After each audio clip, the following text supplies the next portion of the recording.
Hola, soy la doctora Yvonne Kayson, la presidenta del Spiritual Awakenings International. Bienvenido. No hablo bien el español.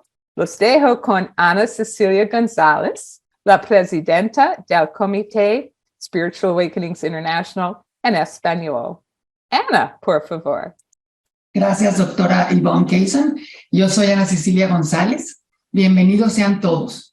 SAE es internacional y me gustaría mucho que todos ahí en el cuadrito del chat comenzaran a escribir de dónde vienen, de dónde son todos los que están visitándonos el día de hoy. Las personas que tenemos ahorita, algunos son de México, de California, ahí hay algunos que están llegando, bienvenidos sean. De Florida, de Mississippi, bienvenidos. El formato de esta reunión va a ser de preguntas y respuestas, pero va a ser hasta el final y todas lo vamos a hacer a través del chat. Así que en el momento en que vaya recorriendo la plática, vayan escribiendo sus preguntas y va a haber alguien que al final las va a tomar para poder responderlas. En la medida que vayan pensando en ellas, vayan escribiéndolas. Y bueno, el día de hoy tenemos, como ustedes saben, la plática con AJ o AJ Par, Álvaro Parra Pinto. Déjenme decirles un poco sobre él. Él es un periodista, es autor y editor venezolano, con más de 20 libros espirituales publicados hasta la fecha. Ha tenido múltiples experiencias espiritualmente transformadoras desde los 6 años de edad, entre ellas 2 experiencias unitivas, experiencias místicas, que lo impulsaron a dedicarse al estudio comparativo de las religiones desde muy joven. Esta actividad lo ha llevado a cabo desde hace 3 décadas en búsqueda de la luz de los diferentes caminos espirituales y la búsqueda del verdadero rostro de Dios. Desde el 2014 ha publicado series de libros donde presenta la esencia de la enseñanza no dual existente en las principales religiones, así como las principales técnicas de meditación de las mismas. Más recientemente se ha dedicado al estudio de las experiencias cercanas a la muerte y realizado más de 2 docenas de entrevistas en su canal de YouTube, estas en inglés. Actualmente pertenece al Comité de Español del Spiritual Awakenings International, donde además es el presidente del Comité de Mercadeo de SAE. Así que le damos la bienvenida a J. Par. Bienvenido. Muy contento de estar aquí. Gracias por la oportunidad. Gracias Yvonne Kayson, gracias Robert Baer y gracias Ana Cecilia por esta oportunidad que me están dando. La charla de hoy se llama En busca del rostro de Dios. Experiencias espiritualmente transformadoras en la nueva era. Este libro que publiqué hace poco, Escalera al Cielo, es la culminación de más de, digamos, 30 años de estudio comparativo de las religiones. Yo descubrí al estudiar las experiencias de 25 personas, 15 de las cuales logré entrevistar personalmente, que habían unas características que se repetían. Cada vez que alguien tenía una experiencia cercana a la muerte, hay ciertos patrones que se veían repetidos. Y entre ellos, entre las 25 personas que entrevisté, encontré que 15 de ellas habían tenido encuentros con Dios, Jesús o el paraíso. Yo llamé a este tipo de experiencias encuentros cercanos a la muerte celestiales. Es una terminología que no se ha usado y que me sirvió a mí para definir esto. No todo el que tiene un encuentro con Dios también ve a Jesús. Y no toda la persona todos los que ven a Jesús necesariamente van al cielo. Sin embargo, yo conseguí que estas 3 características son comunes y al estudiar estas 15 personas descubrí que la principal característica común es la presencia de la luz. No una luz cualquiera, no es una luz simplemente que brilla, sino que emana amor, emana paz, emana sabiduría. Y eso es lo que el comentario que se fue repitiendo y que me llamó más la atención. Esta característica de la luz está también presente en todas las religiones del mundo y es algo que ya yo había venido estudiando, precisamente por haber tenido una experiencia que yo llamo mi encuentro con la luz. Todo comenzó el 17 de abril de 1991, muy temprano, en la madrugada. Yo estaba durmiendo y como eso de las 3 de la mañana, desperté. Al despertar, yo miré a mi alrededor y todo estaba completamente negro, no era normal. Yo levanté las manos para ver si me las podía ver y no las podía ver. Normalmente cuando uno despierta en la noche, uno ve algo, uno ve las sombras, uno ve algo, pero en este caso era totalmente negro. Ni siquiera podía ver mis propias manos. Entonces, en ese momento, yo sospeché y dije, ¿será que lo estoy soñando? Ahora, ¿por qué dije eso? Porque yo desde que era muy pequeño, cuando tenía 6 años, ya yo tenía sueños muy vívidos y comencé a tener pesadillas. Y a los 7 años yo aprendí a despertar en el sueño. Es decir, yo reconocía y decía, oh, tengo esta pesadilla, pero esto es un sueño. Por lo tanto, tenía dos opciones, o trataba de cambiar el sueño o despertaba. Esto me sucedió a los 7 años y luego, décadas después, supe que eso se llama sueño lúcido. Sueño vívido cuando es muy realista, pero cuando te percatas que estás soñando, cuando te das cuenta que es un sueño y estás consciente de ello, se convierte en un sueño lúcido. Hay libros, hay tratados, hay escuelas que hablan de eso, inclusive los lamas tibetanos tienen esa enseñanza de los sueños lúcidos, y yo lo aprendí espontáneamente cuando tenía esa edad. ¿Qué pasó? Que como ya yo tenía esa enseñanza, yo hice todo lo posible para despertarme. Yo dije, no, ¿qué es esta oscuridad? Me dio algo de miedo, sí, porque cuando yo miraba a mi alrededor, no podía saber si había algo en esa oscuridad. Y eso fue lo primero que pensé, como cuando un niño entra a un cuarto oscuro, lo primero que hace es imaginarse. Puede haber un monstruo, una bruja. Y eso me pasó en ese momento y yo dije, nada, me voy a despertar y me desperté. El día siguiente les cuento lo que pasó. Nuevamente, la noche 2, el 18 de abril de 1991, a eso de las 3 de la mañana, me vuelvo a despertar y veo a mi alrededor y nuevamente todo oscuro. Yo digo, ¿qué es esto?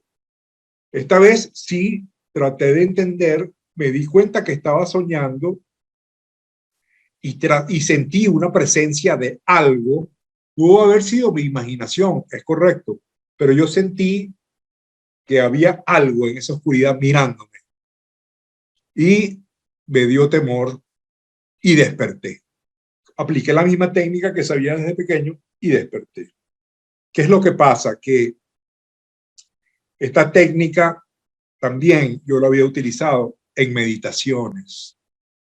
Yo a los 16, 17 años, estando todavía en un colegio católico, el San Ignacio de Loyola, yo fui a una escuela llamada La Misión de la Luz Divina, era del Gurú Maharaji. En ese momento él tenía 17 años, era un nuevo gurú de la India que estaba impartiendo ciertas iniciaciones que luego descubrí que era una mezcla entre budismo, hinduismo y Sanmat. Y él hablaba, y sus seguidores hablaban de Cristo, hablaban de Buda, hablaban de Krishna, hablaban de Rumi. Fueron los 4 principales maestros que ellos manejaban. Y era increíble para mí porque yo a los 17 años veía que ellos tenían reuniones que se llamaban satsangs.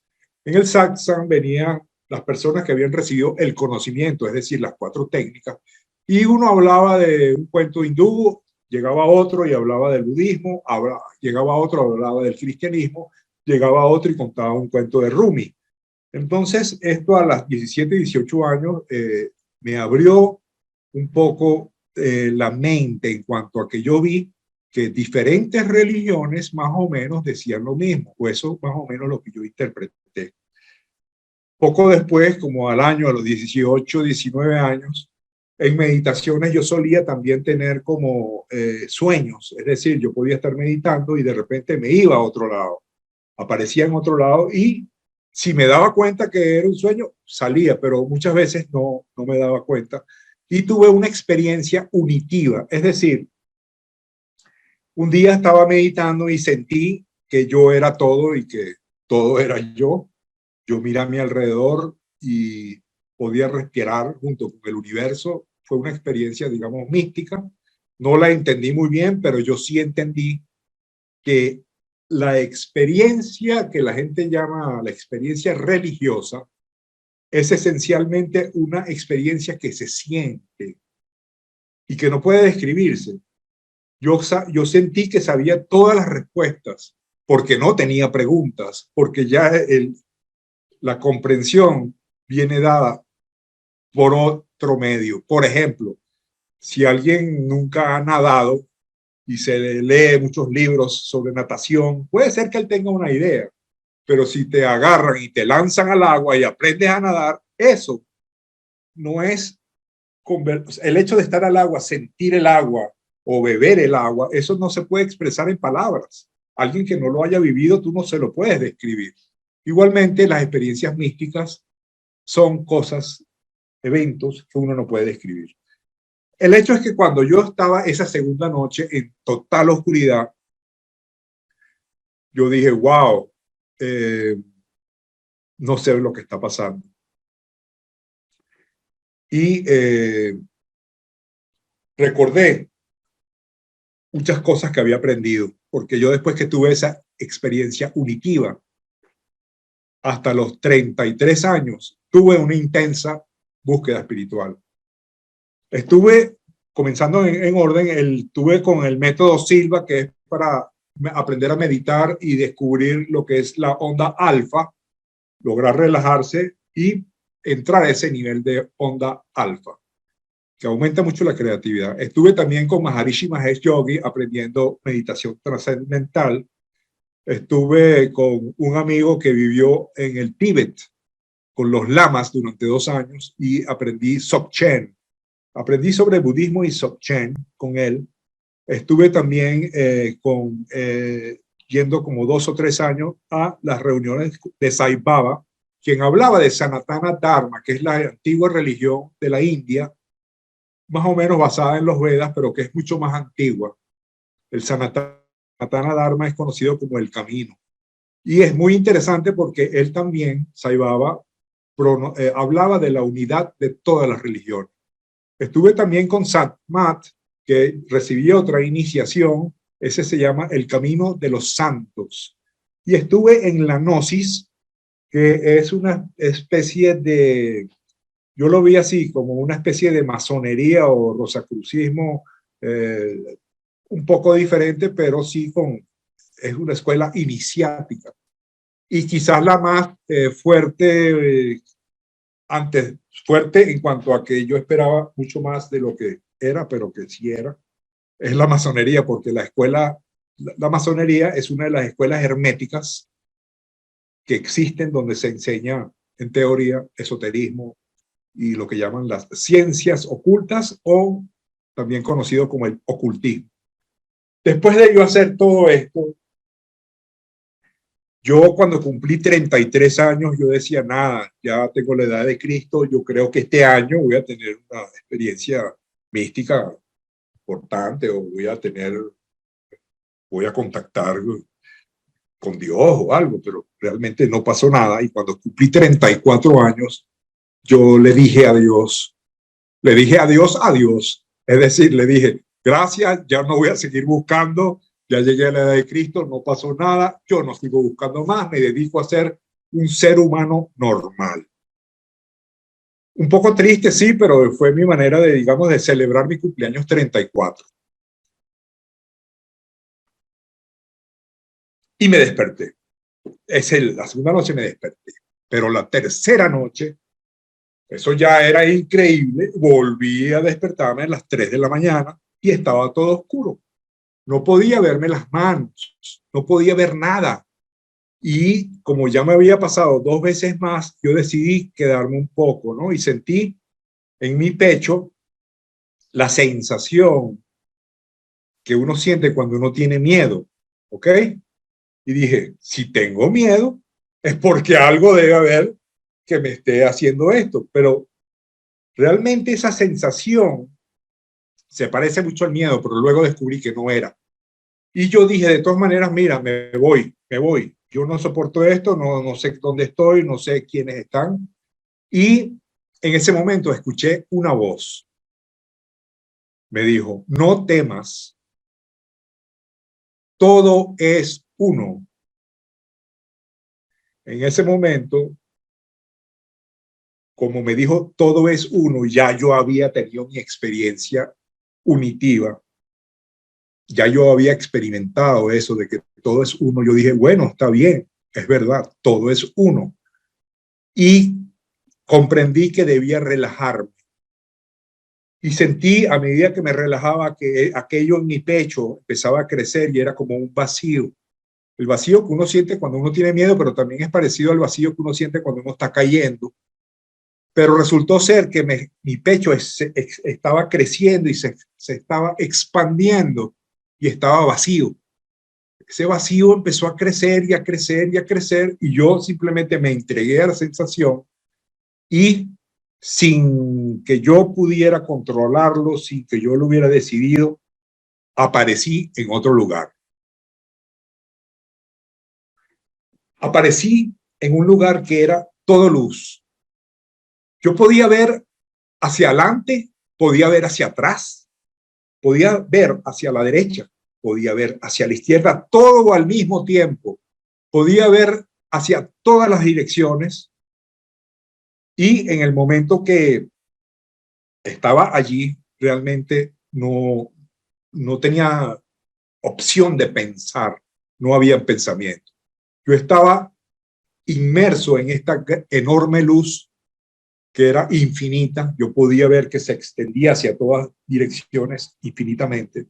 Era una luz plena, era una luz que me llenó a mí de esa sensación de que todo es uno, uno es todo. Estaba yo cabalmente feliz y satisfecho. Y comprendí en ese momento que ese era, digamos, mi verdadero estado, porque realmente era como estar en otra dimensión, ya que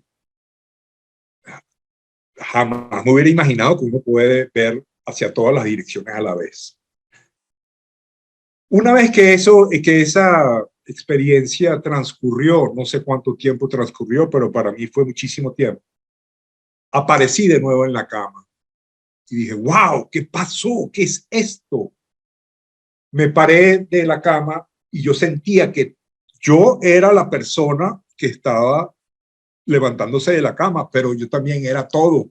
Entonces agarré mi mano y la presioné contra la pared. Fui a la pared del cuarto, presioné mi mano y empujé. Y yo sentí que yo era la mano que empujaba, pero también era la pared que empujaba contra mí a la vez. Entonces, esa sensación me duró en total como 2 semanas. Fue poniéndose cada vez, o sea, fue perdiendo fuerza con los días, pero los primeros días yo sentía que mi verdadero cuerpo era una esfera que se proyectaba hacia todas las direcciones y no sabía cómo explicarlo, no sabía a quién preguntarle, no sabía cómo se llamaba, estaba totalmente confundido por un lado, pero por otro lado sorprendido. En esos días, como a mí siempre me ha gustado escribir, me llegaron muchas inspiraciones. Una de las inspiraciones que me llegó fue como el cuento de la creación. En el principio era el uno, así lo llamé, pero realmente lo que yo sentí fue sentí que en el universo había un solo habitante, ya yo sabía eso por la experiencia que había tenido, y sentí una gran soledad. entendí porque me vino esta especie de poesía, la cual yo fui escribiendo, decía algo así. En el principio era el uno, pero el uno estaba solo y quería jugar. Entonces el uno se dividió en dos y se dio amnesia. Y eso somos el dos con amnesia, pero en realidad somos el uno. Ese es más o menos el mini cuento que se me ocurrió, que después yo descubrí que está presente en varias enseñanzas religiosas. Y yo empecé a anotar ideas y a escribir, y yo estaba muy emocionado porque de repente yo veía por ejemplo, la Biblia, y yo podía detectar las partes que hablaban de la unidad, de ese mundo no dual, la verdadera enseñanza, suponte, de Cristo, y aquellas partes que no tenían nada que ver, o sea, lo que fue agregado de lo que era realmente el mensaje principal. Y entonces realmente me puse a leer, como ya me gustaba, ya tenía libros de budismo, hinduismo, cristianismo, sufismo, esoterismo. Empecé como a buscar una unificación y estaba muy emocionado porque yo decía, nada, voy a escribir un libro y voy a tener ya, se me va a solucionar muchas cosas en la vida porque voy a hacer eso. Un día estaba escribiendo y sentí todavía durante esos días que había mantenido esa unión, sentí que alguien o algo, claro que era Dios, me preguntaba dentro, en el pecho, sentí una pregunta. Yo estaba escribiendo y escuché, ¿por qué?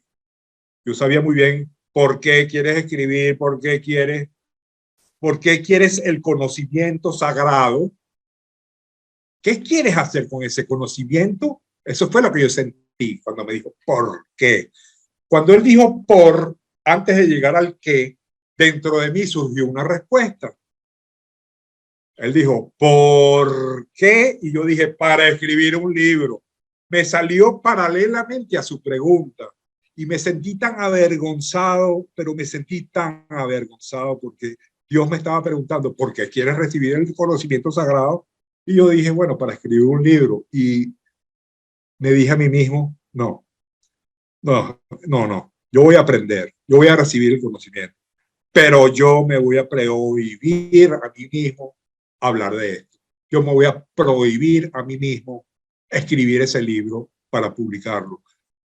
Y estuve desde el año 1991 hasta el año 2014 sin hablar de esto. Estuve 3 décadas de silencio voluntario en la cual escribí mucho, estudié todas las religiones prácticamente, pero ya no con el fin de escribir un libro, sino con el fin de tratar de hacer un análisis y ver si había una coherencia en aquello que yo había sentido en comparación a lo que eran las diferentes religiones. Mi estudio arrojó lo siguiente: la luz como símbolo de Dios, el ser supremo o el todo, es un concepto común en las diferentes tradiciones religiosas y espirituales. Aunque cada una tiene su propio enfoque en lo que significa la luz divina y cómo se relaciona con la espiritualidad, todas coinciden en lo fundamental: el cristianismo. La luz en el cristianismo representa la presencia de Dios y la verdad divina. La luz es vista como un símbolo de la gracia y la salvación. En el Génesis está cuando Dios dijo, hágase la luz, y hubo luz. Jesús dijo también, Dios es luz, y él habló mucho de la luz. Paralelamente a esta descripción de Dios es luz, Dios es amor, también se habló, hubo algo. Los cristianos empezaron a hablar, sí, de un Dios con barba que estaba en el cielo. Sí, eso fue digamos, el cuento popular. Sin embargo, los grandes místicos cristianos, entre ellos Santo Tomás de Aquino, él hizo un estudio y él llegó a la conclusión de que con la terminología humana no se puede describir a Dios. Dijo, dado que nuestro intelecto no capta adecuadamente la esencia divina en ninguna de las concepciones que los nombres aplicados a Dios significan, las definiciones de estos términos no pueden definir lo que está en Dios. Mucho antes, en el siglo IV, los primeros cristianos, siglo IV, San Ireneo de León dijo, Dios es inefable, inmutable, eterno, incomprensible, invisible, insondable, inmortal, uno y perfecto. Esta palabra inefable, como vamos a ver, se repite en todas las religiones también. El hinduismo y la luz divina. La luz en el hinduismo es considerada una manifestación de la presencia divina y la energía divina es vista como un medio para alcanzar la iluminación espiritual. Aquel que enciende la luz de la conciencia dentro obtiene la luz verdadera, el Rig Veda. El hinduismo parte de la existencia de múltiples dioses y los máximos dioses son Brahma, Vishnu y Shiva. Sin embargo, esos tres, para los grandes sabios, esos tres realmente no existen. Lo que existe es un solo Dios. O sea que el hinduismo es falso que sea politeísta. En el Bhagavad Gita, libro por excelencia del hinduismo, se dice, todos los dioses son aspectos de un solo Dios que es conocido como Brahman. Uno de los Upanishads, que son uno de los libros sagrados muy antiguos, dice, Brahman no puede ser conocido por las palabras ni por la mente. Brahman es conocido solamente por aquellos que lo han experimentado directamente. Muy parecido a lo que dijeron estos cristianos que cité antes. Budismo. En el budismo, la luz es vista como un símbolo de la sabiduría y la comprensión. La luz simboliza el camino hacia la liberación y la iluminación espiritual. Las últimas palabras de Buda, según los antiguos registros, es duda de todo, encuentra tu propia luz. Ese fue el mensaje final. Y si vemos también en el budismo, ellos no hablan de Dios, ellos hablan del vacío, la vacuidad. Al experimentar el todo, también experimentas el vacío y la plenitud a la vez. Ellos dicen, de acuerdo con el budismo, la verdadera comprensión de la vacuidad solo se puede lograr a través de la experiencia directa. La vacuidad no es una cosa, ni es la no existencia de una cosa. La vacuidad es una noción exclusiva para aquellos que han alcanzado la sabiduría. La vacuidad es básicamente no juzgar, no ponerlo en palabras, dejar todo eso vacío y experimentar la realidad sin términos. El judaísmo, la luz en el judaísmo es un símbolo de la presencia de Dios, la revelación divina. La luz también simboliza la vida, la alegría y la esperanza. El Señor es mi luz y mi salvación, ¿a quién temeré? Bueno, esto es de los Salmos, pero también en el judaísmo, la luz y sobre todo en el Zohar, que es uno de los libros también de la Cábala. Y la Cábala tiene mucho que ver también con las escuelas herméticas, con el esoterismo. En el judaísmo, uno de los cabalistas más famosos también del medievo se llamaba Rabí Moshe Córdoba. Él decía, una persona empobrecida piensa que Dios es un anciano de blancos cabellos sentado en un maravilloso trono de fuego que brilla con las incontables chispas, como lo relata la Biblia. Pero si estás iluminado, conoces la unidad de Dios y sabes que lo divino carece de categorías corpóreas. Estas nunca pueden ser aplicadas a Dios. Esto es un cabalista que dijo más o menos lo que dijo Santo Tomás de Aquino. Sigamos entonces, el Islam. En el Islam la luz es vista como un símbolo de la presencia y la sabiduría de Alá. También es vista como una manifestación del amor y la compasión divina. Alá es la luz de los cielos y de la tierra. El Islam tiene una escuela esotérica o mística, como quieran llamarla, que es el sufismo. El sufismo es una tradición espiritual islámica que habla de la luz divina como un camino hacia la realización y unión con Dios. Esta terminología de la luz divina se utiliza también en diferentes religiones. El amor es el calor de la luz del ser. El amor y la luz del ser son uno. Por eso el amor lo abarca todo. El amor es el calor y el resplandor de la unidad. Aquí hablan también. Hablan de la luz, hablan del amor y hablan de la unidad. El amor es la esencia de la unidad. Eso lo dice Rumi. Entonces estamos viendo elementos comunes que yo en lo particular nunca lo leí en un libro, nunca lo vi. Esto es algo que es el fruto de una investigación y que ahora cuando les empiece a hablar de las experiencias cercanas a la muerte, vamos a ver cómo se relaciona todo esto con mi experiencia y con las experiencias cercanas a la muerte. Como hemos visto, la luz divina es un concepto recurrente en muchas religiones y tradiciones espirituales. Es vista como una fuente de amor, sabiduría y como un camino hacia la iluminación espiritual. Aunque las interpretaciones varían, todas simpatizan en la importancia de la luz como un aspecto fundamental de la búsqueda espiritual humana. Hace 9 años, después de años de manejar la información, yo dije, bueno, está bien, voy a empezar a escribir, pero no puedo hablar nada de mi experiencia porque está prohibido. Sigue la prohibición. Sin embargo, voy a empezar a escribir sobre las diferentes religiones, diciendo que realmente todas son una. Entonces, el primer libro que publiqué era Viviendo en el Ahora, basado un poco en las enseñanzas de Eckhart Tolle, el poder de la hora, Krishnamurti y el Dalai Lama. En este primer libro yo planteo que ellos hablan de lo mismo. Luego saqué un libro de meditación budista, esto en inglés, he sacado algunos en español también, pero ahora voy a comenzar con los libros en español. Luego saqué uno de meditación cristiana también. Mi objetivo era simplemente demostrar que todas las religiones eran la misma, pero ahondaba en cada religión. Luego saqué una sobre la tradición hindú, cuentos de hindú para calmar la mente, también con ese mismo propósito, ¿no? Seguí sacando libros en esta serie llamada The Secret of Now, que es el secreto de la hora. Saqué 12 libros en total en estos últimos 9 años. Meditación para principiantes, cómo parar el pensamiento negativo, la vida de Eckhart Tolle.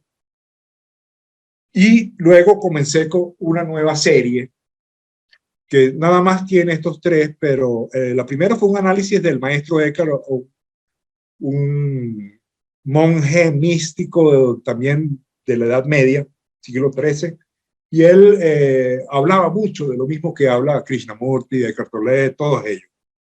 Luego hice una investigación sobre Jesús en la India, las diferentes teorías.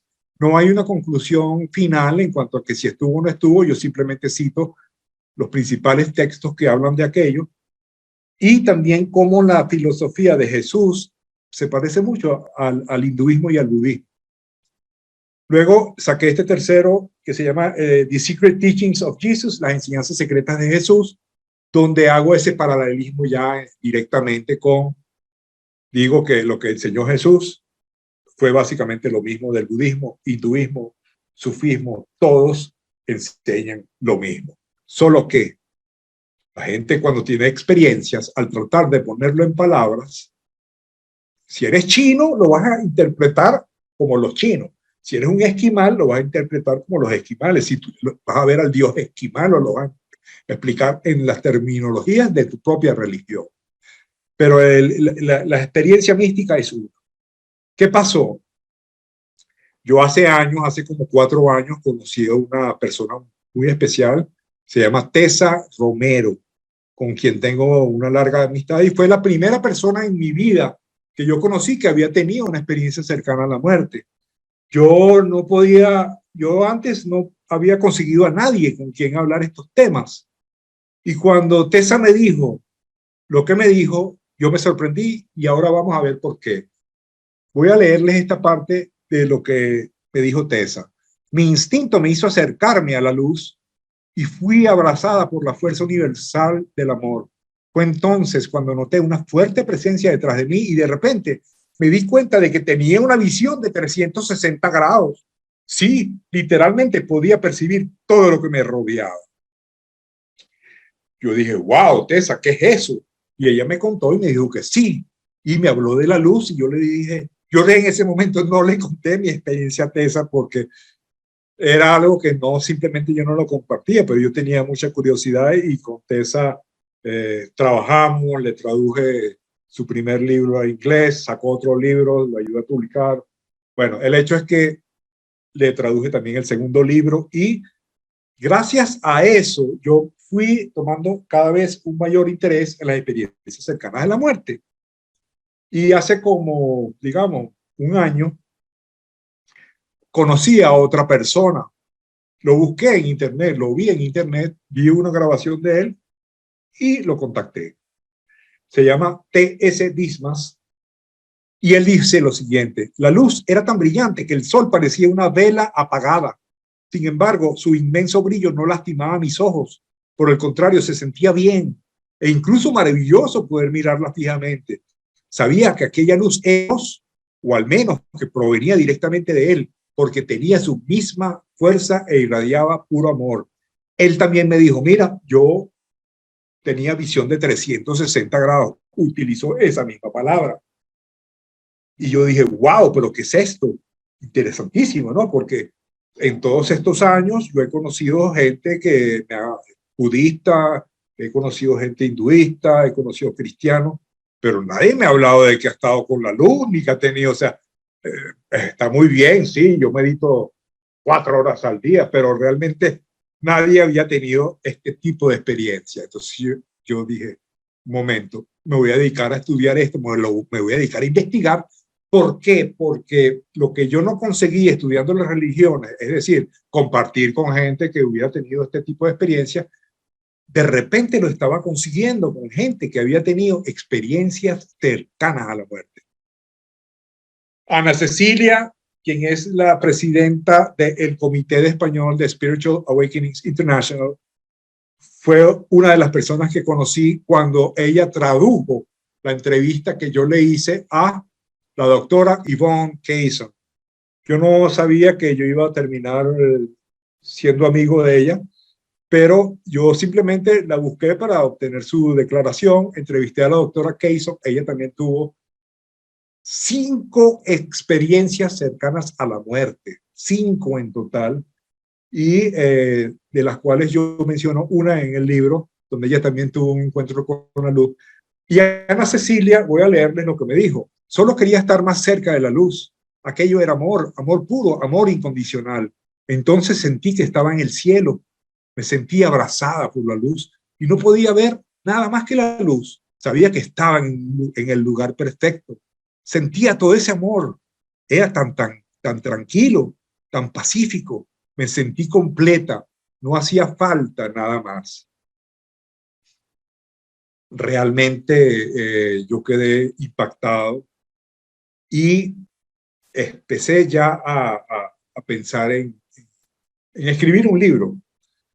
Y el libro básicamente se iba a escribir solo. ¿Por qué? Porque yo iba a entrevistar a una serie de personas y luego iba a ver cuáles eran los elementos en común. Yo no sabía eso de antemano. Entonces, ¿qué hice? Hice mi investigación periodística sobre casos reales, 25 experiencias cercanas a la muerte, sobre encuentros con Dios, Jesús y el paraíso, y me centré en 25 entrevistas a supervivientes de experiencias cercanas a la muerte, de los cuales 15 testimonios hablaron sobre encuentros con Dios, Jesús o el paraíso. Los llamé las experiencias cercanas a la muerte celestial. Y determiné o identifiqué, después de hice las transcripciones de todas las entrevistas, las puse en un solo archivo y con el buscador empecé a buscar cuántos hablaban de Jesús, cuántos hablaban de la luz y cuántos hablaban de otras cosas. Y descubrí 9 elementos comunes, que son los siguientes. Primero, encontrarse con la luz. Ese fue el más común. Segundo, escuchar la voz de Dios. Hay personas como la doctora Yvonne Kaysen, que ella iba en un avión, el avión comenzó a caer y ella simplemente se asustó y dijo: Dios, ayúdame. Una oración muy breve. Y ella escuchó una voz que le dijo: estate quieta, sabed que yo soy Dios. Eso es más o menos una frase que sale en los proverbios, en el libro de los proverbios. No estoy usando las palabras pero ella sí las usó porque yo luego consulté. El avión cayó, logró pararse sobre un lago congelado y ella, todos salieron del avión. Era un pequeño avión de hélice, iban 4 o 5 personas. Y luego ella empezó a nadar y oyó nuevamente una voz que le dice, nada hasta la costa. Y ella decía, no, porque le quedaba más cerca un bloque de hielo sobre el cual ella intentaba montarse y se rompía cada vez que ella lo intentaba. La voz le dijo nuevamente, y nada hasta la costa. Y ella, no, y discutiendo con la voz, ¿cómo voy a ir yo a la costa? Si yo tomé un curso de primero de rescatista y no se debe nadar hacia la costa. Luego siguió tratando de montarse en el hielo y volvió a escuchar, que nades hacia la costa. Y yo dije, bueno, está bien, y empezó a nadar hacia la costa. Algo similar sucedió con Carlos Viva. Él estaba ahogándose en el mar y escuchó una voz que le dijo, pide ayuda. Y, ¿qué es esto? ¿Quién habló? No te creo. Y le dijo por segunda vez, pide ayuda, y por tercera vez, pide ayuda. Entonces son cosas recurrentes. Luego el tercer elemento recurrente es visitar la puerta del cielo. Algunas personas llegan al cielo, sin embargo no pueden pasar lo que 2 personas que entrevisté llaman el lobby del cielo. Ellos me dicen, no, es como si tú llegaras al lobby de un edificio, pero no te dejan pasar más allá. Tú ves a la gente que está dentro del hotel, en el salón principal, ellos están asomados. Me dicen que ellos veían a sus familiares muertos. Una me contó que vio al papá, otra vio a una amiga, o sea, son en esa entrada del cielo suceden muchas cosas. Una de las personas que entrevisté me dijo que él vio a un hombre muy parecido a San Nicolás, Santa Claus, con el pelo largo, blanco, larga barba, con una túnica blanca, sosteniendo un libro. Y él se le acercó y el hombre, sin despegar la vista al libro, dijo, tú no deberías estar aquí. Y le hizo con la mano y él regresó a la ambulancia porque él tenía un ataque cardíaco, había tenido paro cardíaco en la ambulancia, había ido al cielo, a ese lugar, y lo regresaron. Él despertó y esta persona ese mismo día tuvo 10 paros cardíacos, de los cuales fue regresado a la vida gracias a la tecnología que hay, ¿no? Encontrarse con Jesucristo, varios sí hablaron con Jesucristo, pero el Jesucristo que veían sorprendentemente era también un ser de luz. No en todos los casos, pero sí muchas personas veían estos seres de luz y a Jesucristo lo veían como un ser de luz que no podías verle el rostro realmente porque había mucha luz y en sus ropas blancas también había mucha luz, y eso coincide con un episodio en el Nuevo Testamento que se llama la transfiguración de Jesús. Se dice que Jesús quiso mostrar su verdadera forma ante los apóstoles y en ese momento su rostro y su vestimenta empezó a emanar luz. Es muy interesante porque coincide con lo que declaran estas personas. Cabe decir que las personas que yo entrevisté, algunos eran de Estados Unidos, otros de México, otros de Inglaterra, otros de Australia, de diferentes lugares, otros de España. No hay manera de que esas personas se hayan puesto de acuerdo. Luego viene algo interesante, que el número 5 es tener una revisión de vida. Esto es realmente impactante. ¿Por qué? Porque la revisión de vida hace que uno se juzgue a sí mismo en base a sus acciones. El hecho es que todos estos 9 elementos están detallados en el cielo y no sé cómo estoy de tiempo, pero creo que debería acelerar. Lo que yo descubrí es por qué las experiencias cercanas a la muerte son diferentes. ¿Por qué? Entonces, una de las características más desconcertantes de las experiencias cercanas a la muerte es que todas son diferentes, aunque comparten elementos comunes. Como dice el viejo refrán, todo depende del color de cristal con el que se mire. En este caso, el color del cristal viene dado por los antecedentes culturales, geográficos, históricos y religiosos o espirituales. Genófanes de Colofón, este fue 500 años antes de Jesucristo. Genófanes de Colofón escribió: si los bueyes y los caballos tuvieran manos y pudieran pintar con ellas, entonces los bueyes pintarían imágenes de dioses a semejanza de los bueyes y los caballos a semejanza de los caballos. Es decir, cada persona percibe y representa a sus dioses de acuerdo a su propia naturaleza y perspectiva. Todo esto me da pie a desarrollar lo que estoy actualmente desarrollando, que son dos teorías que pienso perfeccionar. Una es el efecto Torre de Babel. Así como los constructores de la Torre de Babel terminaron hablando idiomas diferentes, todo el que sube con el fin de alcanzar a Dios, todo el que sube hacia los cielos, regresa dando su propia interpretación, ya que la dimensión espiritual sobrepasa nuestras capacidades intelectuales. Si nosotros de tercera dimensión pasamos a quinta dimensión, al volver a tercera, no vamos a ver. Y también tomando en cuenta que tus antecedentes culturales van a ser como un filtro, la experiencia tuya va a ser muy diferente a cualquier otro.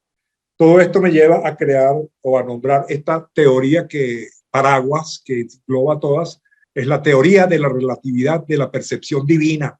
La teoría de la relatividad de la percepción divina y la teoría de la relatividad de Einstein comparten la idea de que la percepción de la realidad es subjetiva y depende del contexto de la persona, por lo que cada persona interpretará la realidad a su manera, viendo la realidad espiritual. Solo me resta decir que estamos iniciando una nueva era en la que cada día hay más experiencias cercanas a la muerte. Según una encuesta Gallup, alrededor del 5% de las personas del mundo han tenido una experiencia cercana a la muerte. Esto quiere decir que millones de personas han tenido experiencias cercanas a la muerte en todo el planeta. Este aumento se debe a los adelantos en la tecnología médica para la reanimación de pacientes fallecidos.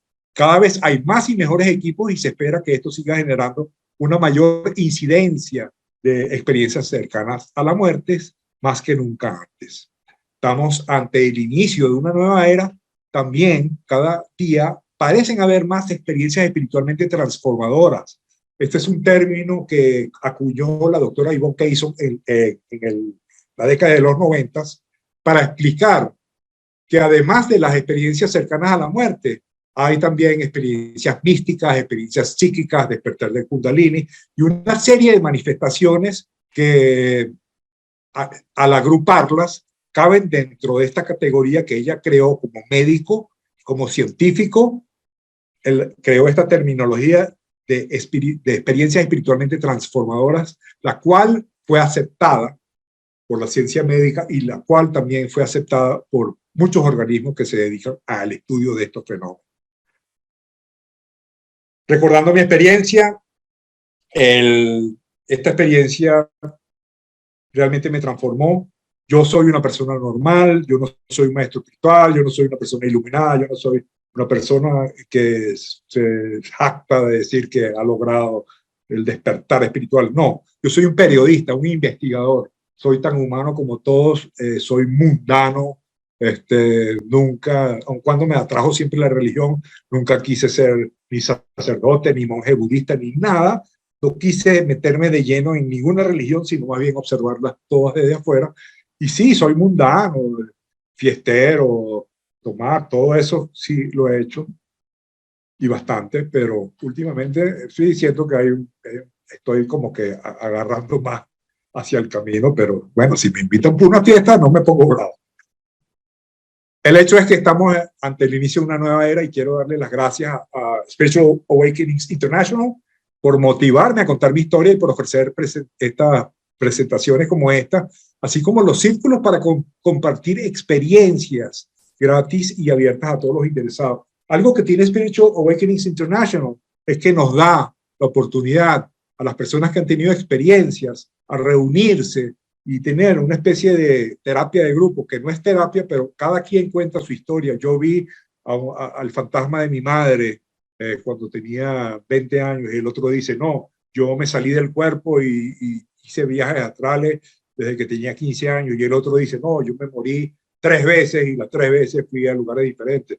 Y así hay un lugar que se llama Spiritual Awakenings International para que todos nosotros que hemos tenido algún tipo de experiencia espiritual, no importa si es pequeña o si es grande, pero a veces nada más con contar nuestra historia nos vamos a sentir mejor. Claro que sí. Para despedirme, quiero repetir algo que cuando Carlos Vivas, quien fue rescatado por un delfín cuando se iba ahogando, después de pedirle ayuda a Dios, él tuvo una experiencia en la cual él habló con Jesús y le preguntó, Jesús, ¿cuál es la religión aquí en el cielo? Y Jesús dijo, en el cielo no hay religión, lo único que vas a conseguir es amor. Así que trabajemos juntos en pro de un nuevo porvenir de unión y despertar espiritual. Gracias por tan magnífica presentación. En honor a la verdad, quedé sumamente impresionado. Yo mismo pensé hacerte preguntas, pero según estaba yo haciendo las preguntas, tú las ibas contestando y no me diste oportunidad para hacer preguntas, lo cual es un buen indicio. Ahora sí, tengo una pregunta aquí de Ana Cecilia González y ella escribe, ¿cómo te afectó a ti tu experiencia de más joven? ¿Esto te cambió? Claro, la experiencia fue traumatizante porque no conseguía a nadie con quien hablar. Yo al principio fui a las personas que yo conocía que, por ejemplo, practicaban meditación y les decía, mira, yo tuve esta experiencia, ¿qué será? ¿Cómo se llama? Yo pensé que era algo común. Me decían, no, no, si tú quieres saber eso, tienes que meterte a budista, empieza a venir a nuestras reuniones, cuando ya tengas un tiempo, irás viendo, irás sabiendo. Entonces, en el caso del budismo me dijeron eso, en el caso del hinduismo me decían lo mismo. Todas las personas que yo más o menos veía que estaban en un camino espiritual me decían, vente con nosotros, nosotros tenemos la verdad. Mi religión es la verdadera, la de los demás no. Y ese factor desde un momento me molestó, porque yo creía en la unidad de todas las religiones. Cuando alguien me dice mi religión es la verdadera, inmediatamente yo sé que no es.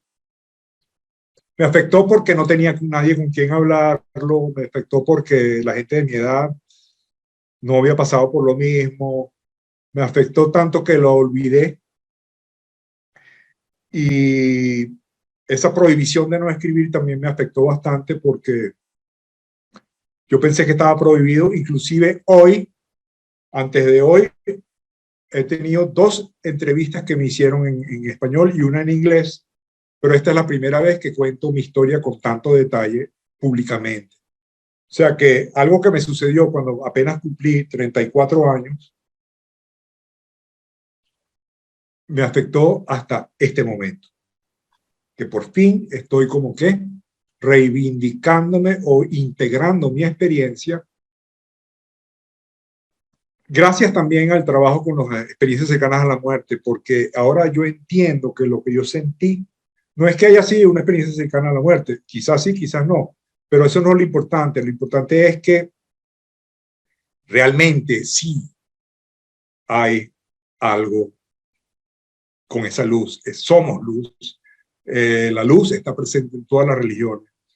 La luz es nuestra esencia y científicamente es interesante como la física cuántica ahora habla de que, bueno, no solamente todo es energía, sino que ni siquiera las partículas de materia existen, solo existen cuando son observadas. Lo que existe es ondas. ¿Ondas de qué? Ondas de energía. Ondas de energía igual a luz.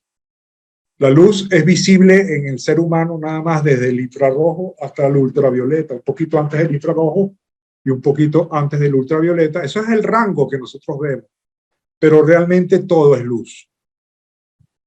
Esa es mi conclusión final. Y claro, yo tuve bastante confusión porque prácticamente tuve como que inventarme mi propia religión. Claro, sí me gustaban todas las religiones, pero he tenido que inventarme mi propia experiencia, mi propia explicación y por ello estoy diseñando la teoría de la relatividad de la concepción divina. Tengo una pregunta según la contestación que le diste a Ana Cecilia, pero antes quiero invitar a todos los presentes que por favor aprovechen y te hagan todas esas preguntas que posiblemente tengamos dentro de nosotros, independientemente si uno la encuentra absurda o no. Aquí nada es absurdo. Hagan sus preguntas, abran su mente y permitan que esta información llegue a ustedes, y para eso estoy aquí, para leer sus preguntas. Así es que, por favor, anoten sus preguntas. Mientras tanto, yo sí tengo esta pregunta. ¿Qué consejo le puedes dar a las personas, a esas personas que buscan la verdad? Bueno, la verdad es algo totalmente subjetivo. No hay nada que podamos contarle a las demás personas sobre la verdad. Es como la verdad del agua. Puedo hablarte de la verdad, puedo escribir un libro del agua o de la verdad. Puedo escribir un libro, puedo hablar durante horas. Pero hablar del agua no es lo mismo que lanzarse al agua ni que beberse un vaso de agua. Entonces, por más que uno hable de esa búsqueda de la verdad, la única manera de acercarte a la verdad es dejando de clasificar todo en palabras, dejando de usar el intelecto y sumergirte en la experiencia. ¿Cuál experiencia? La vida misma, el presente, el vivir a la hora. Claro que nosotros, yo también me pongo nervioso a veces, me enfado, pero en el fondo, si uno entiende que la espiritualidad tuya es similar a la espiritualidad de las personas en cualquier religión, ya avanzas, ya das un paso. Y si tú comprendes que cada quien tiene una interpretación diferente, das otro paso. Simplemente no hay que dar una interpretación demasiado detallista.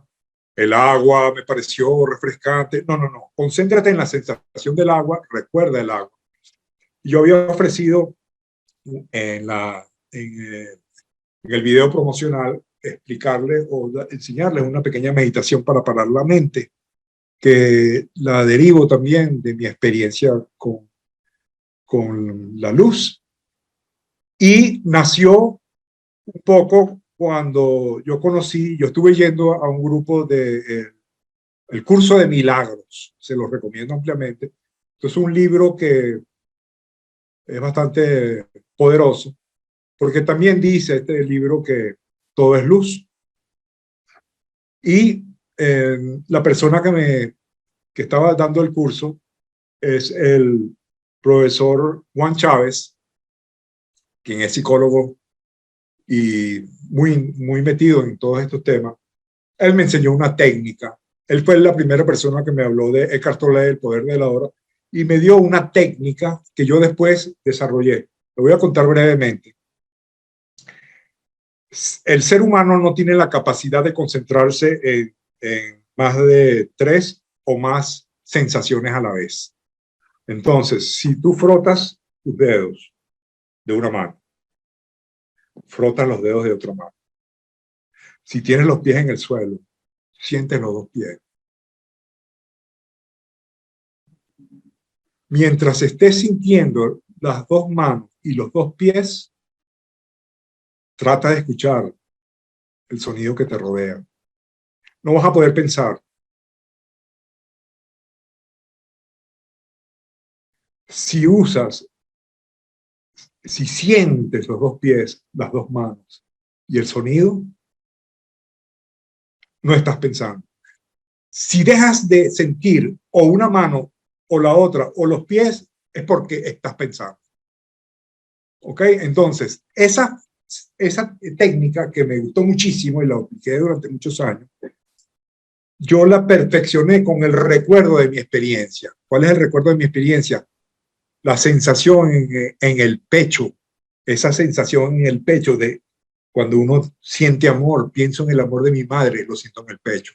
Puedo también sentir, me gané $1 millón en la lotería, esa sensación en el pecho. Esa sensación en el pecho, sentirla mientras estaba haciendo ese ejercicio, también lo amplifica de una manera gigantesca.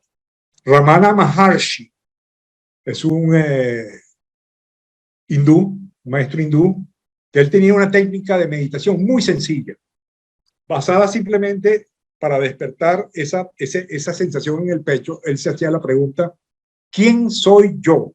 ¿Quién soy yo? Y en vez de responderlo en palabras, búscalo en el pecho. ¿Quién soy yo?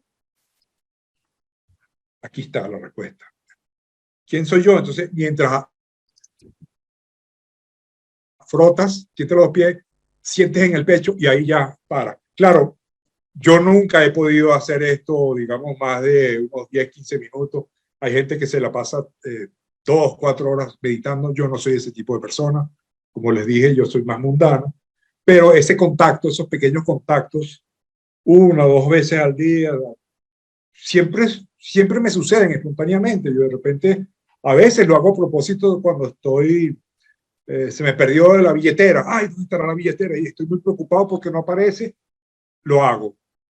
Si estoy muy angustiado, si tengo mucho miedo, si tengo algo que me esté molestando o me siento muy culpable o algo, lo hago. Y eso a uno lo normaliza, lo tranquiliza. Esa es una meditación muy sencilla, no pertenece a ninguna religión y se la regalo, pues.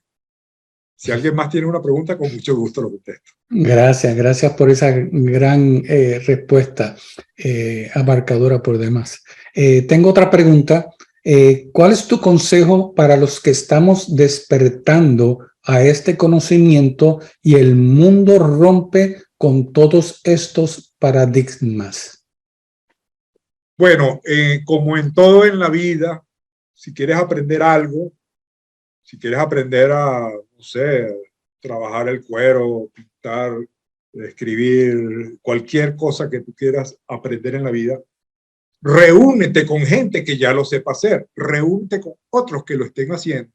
Y en este caso, para las personas que están despertando este conocimiento, yo recomiendo asistir a las reuniones de Spiritual Awakenings International o asistir a reuniones de otras personas que se lleven con tu ideología. Es decir, si tu afinidad es a lo mejor el budismo o el sufismo, bueno, búscate un grupo y dedícate a estudiarlo, ¿no? No todo el mundo tiene que seguir, como hice yo, ¿no? Estudiarlo todo, no. Tú puedes muy bien ser evangélico. Mi esposa es evangélica y es muy feliz y mira, perfecto. Jesús transmitió el mismo mensaje. Entonces, no hay que complicarse. Más bien esto de estar buscando, no es que sea una maldición, no lo quiero decir así, pero te obliga a no ser tan simple, a no tener una satisfacción simplemente con ir a ir a un culto, al culto evangélico. Yo necesito algo como que más. Yo necesito estudiar todos los cultos y ver qué hay detrás, o sea, por mi mente inquisitiva, quizás porque soy periodista. Ahora, una persona como tú, Jesús Omar, comenzaría por eso, reunirme con gente o venir a nuestro grupo. Lo otro, ¿dónde se encuentra el curso de milagro? El curso de milagro se consigue online, es completamente gratis. Son afirmaciones y ejercicios que tú vas a hacer durante los 365 días del año para demostrar que todo esto es una ilusión. La vida, la muerte, quién eres tú, todo eso es parte del ego y es una ilusión.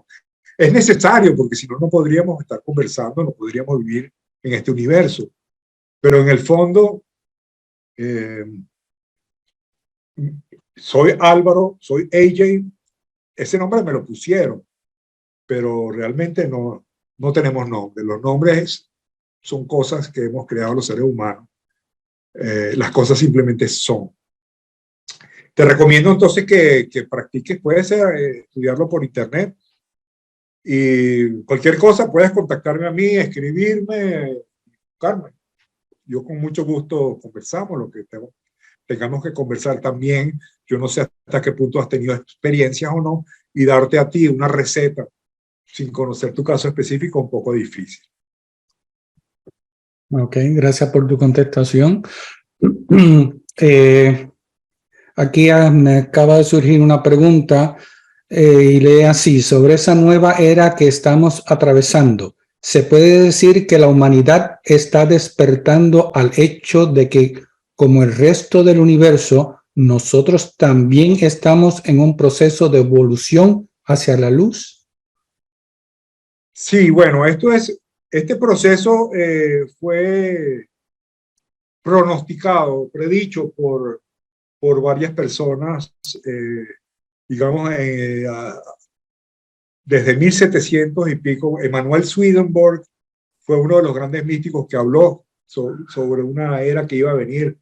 Madame Blavatsky de la Sociedad Teosófica también habló de la nueva era que iba a venir. Inclusive la seguidora de ella, Annie Besant, consiguió a un niño en la India que seguramente, que decían ellos, aseguraban que iba a ser el avatar de la nueva era, que era Krishnamurti, quien después fue conocido como Krishnamurti, pero él dijo, como en la adolescencia, él dijo, no, yo no quiero ser el avatar de ninguna religión, las religiones no sirven, el camino de la espiritualidad no tiene camino, sino que es algo que cada quien debe descubrir, y él se desligó de eso. Sri Yukteswar, el maestro de Paramahansa Yogananda, él también dijo que iba a comenzar una nueva era de transformación. A comienzos de 1900 se comenzó a hablar de la era de Acuario. Se decía que astrológicamente estábamos dejando la era de Piscis, entrando en la era de Acuario. Inclusive en 1910 hubo un libro muy famoso llamado El Evangelio de Jesús, el Evangelio de Acuario de Jesús. Entonces se conoció como el Evangelio de Acuario y presentaba una nueva vida de Jesús, teóricamente tomada de los registros akáshicos. Luego muchas personas comenzaron a hablar de esto y ya en los años 60, recuerdo que salió una canción muy famosa de un grupo llamada La Quinta Dimensión, se llamaba La Era de Acuario. Hoy en día la gente dice que estamos pasando de la tercera a la quinta dimensión y ya no la llaman tanto la era de Acuario, sino la nueva era o la era del despertar espiritual. Efectivamente estamos entrando en una nueva era. Otra de las personas que habló de la nueva era fue Allan Kardec, precursor del espiritismo en Francia. No es el mismo espiritismo en todos lados. Hay varias escuelas a nivel mundial.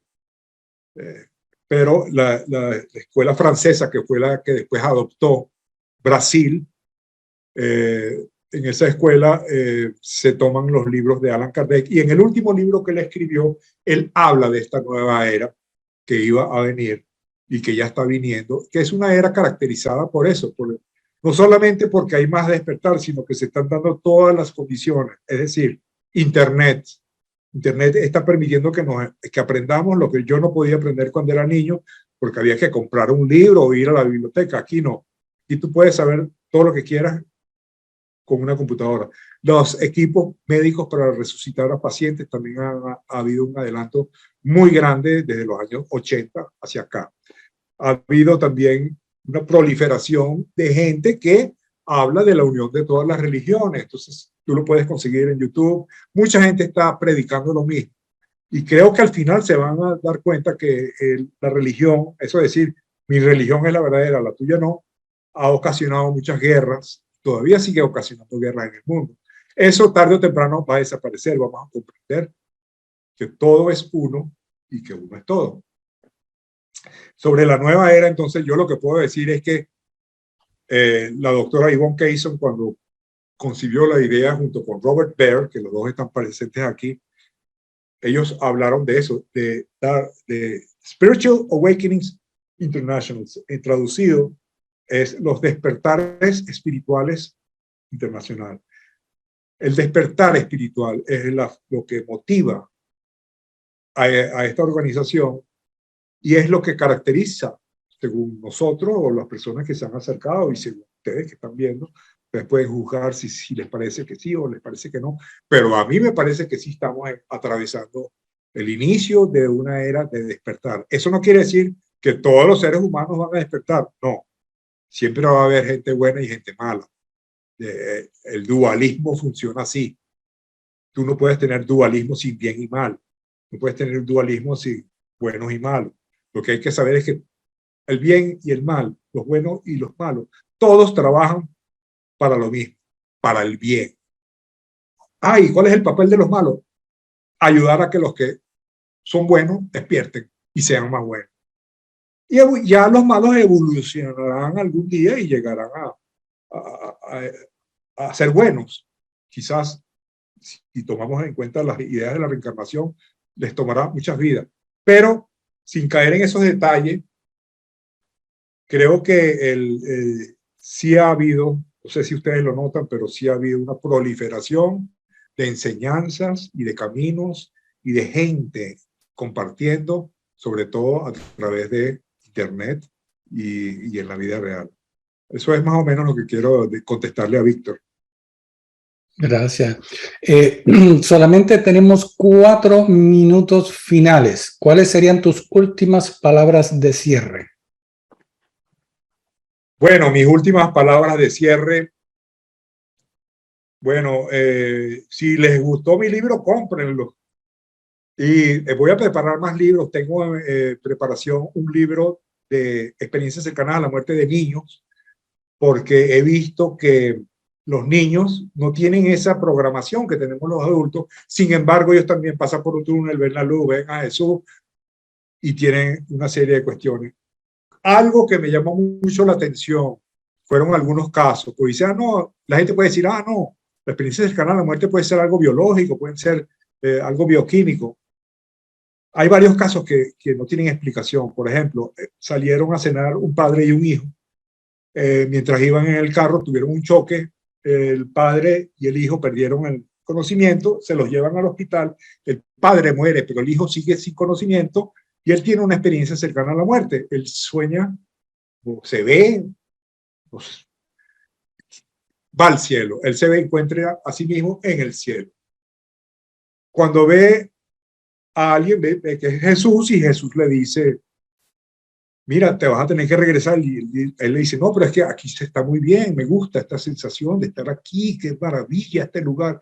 No, pero es que tú te tienes que regresar porque yo hice un acuerdo con tu papá. ¿Mi papá? Sí, deja que él mismo te lo explique. Pase, señor. Y entonces entra el papá y le dice, mira, hijo, yo me tengo que quedar aquí, pero yo quiero que tú regreses para que cuides a tu hermanito. Y él dijo, pero nada, hijo, tienes que hacerlo.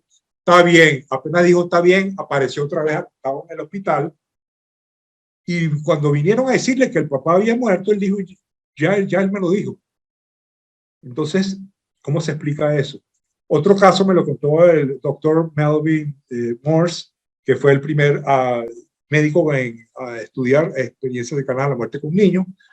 Un niño de estos murió y cuando llegó al cielo, Jesús le dijo, tienes que regresar para que cuides a tu hermanito. Se parece un poco a la historia, pero es muy diferente. El niño dijo, yo no tengo hermanito. No importa, te regresa. Cuando el niño regresó, Jesús le dijo, antes de mandarlo de regreso, le dijo, tienes que cuidar a tu hermanito porque él va a tener problemas cardíacos. Ok, el niño regresa y la mamá no estaba embarazada, pero al tiempo sale embarazada, tiene un hijo y el niño nace con problemas cardíacos. ¿Cómo se explica eso? ¿Son efectos bioquímicos? ¿Es simplemente la química de alguien que está muriendo? ¿Es una ilusión? ¿Es una alucinación? No serán pruebas científicas, pero ahí les dejo eso. Esas 2 pruebas están en el libro, están los testimonios y hay muchísimos otros testimonios que pueden consultar. Yo les agradezco la oportunidad de escucharme. Les deseo un feliz día y que tengan una vida muy exitosa. Gracias por todo y estoy muy complacido por haberlos tenido aquí.